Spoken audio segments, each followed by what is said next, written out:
Here are 5 easy tips for the everyday Fortnite player. Presented by Fortnite Master.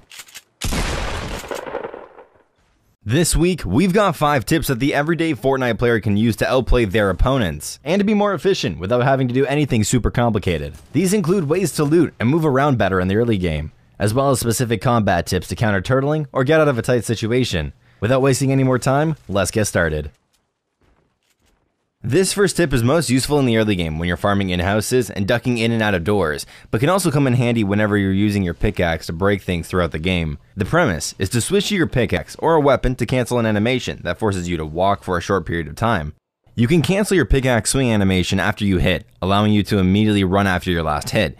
You can even use it to cancel the animation of opening doors, so you can immediately run after opening one. Remember though, you'll need a weapon to be able to do this. In order to do this tip a little bit more easily, you should make sure that sprint by default is toggled on, and then you have a key binded to toggle harvester instead of just harvester in your keybinds. This will make sure that you'll be sprinting as soon as possible, and it'll save you a few key presses, as double tapping the toggle harvester key to cancel the animation and swap back to the pickaxe pretty much instantly. It's super easy to execute once you get the concept, and can speed up your early looting and farming process quite a bit. When doing this, you'll be able to hit furniture and farm mats while moving, and save a bit of time with each hit. Even saving just a couple of seconds could mean the difference between being able to choose when to engage and getting caught off guard by an opponent. Something that you may notice from watching this clip that you should know is that this tip only saves you time if you stay on the move. If you're breaking furniture that is placed next to each other, it'll be better if you just swing normally. This next tip is a minor way to optimize your movement, especially in the early game. You can use pyramids to get through windows of certain buildings that you wouldn't be able to walk through otherwise. You may have seen streamers like Nick Mercs use this to his advantage in Tilted Towers, but that's not the only place this trick can be used. You can also use it in other places like Westworld, Viking Village, Polar Peak, and more. Pretty much, it works with most windows that look similar to the one shown here. Other than for optimizing looting paths in the early game, you can also use this trick to confuse your opponents by seamlessly weaving in and out of windows that you can't normally walk through and repositioning to a spot they wouldn't expect. This next tip is more combat oriented and allows you to wall replace or take control of an opponent's wall in an unexpected way. Shout out to TSM Myth, the first player we saw using this trick. The trick takes advantage of the fact that you can hit a structure through something else if you can still see the blue circle. You can use this mechanic to destroy somebody's wall, even if you are behind another structure.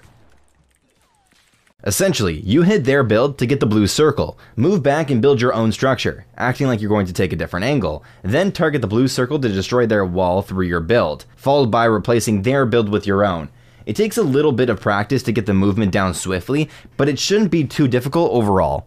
This trick doesn't necessarily guarantee a wall replace, especially if they're still holding on to turbo build. What it does do is lull your opponents into a false sense of security, so they let go of turbo build, allowing you to destroy and replace the wall with your own.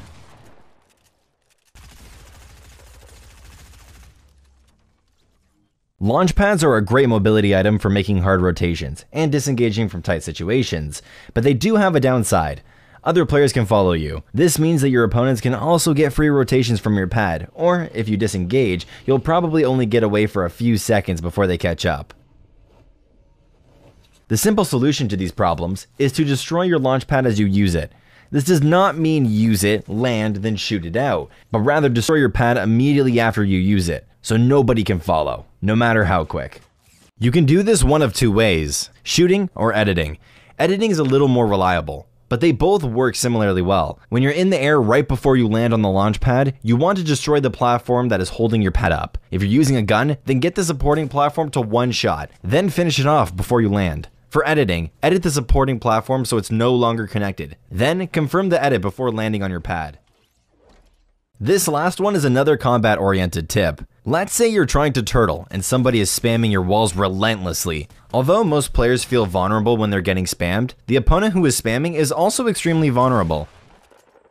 Instead of just turbo building and hoping they stop, you can trade shots and put pressure back on them relatively easily. In these situations, wait for them to destroy your wall, then hit back with a quick shotgun shot before replacing your wall again. If you get the timing down, this is a pretty easy way to make an opponent think twice about carelessly spraying your builds. Thank you all so much for watching this video. If you've enjoyed, then don't forget to hit like and the subscribe button. If you want notifications every time we upload a new video, then hit the bell. Finally, if you really enjoy our videos, then share them to your Discord and on Reddit. From over here at Fortnite Master, my name is The Saved One, and we're out. Peace.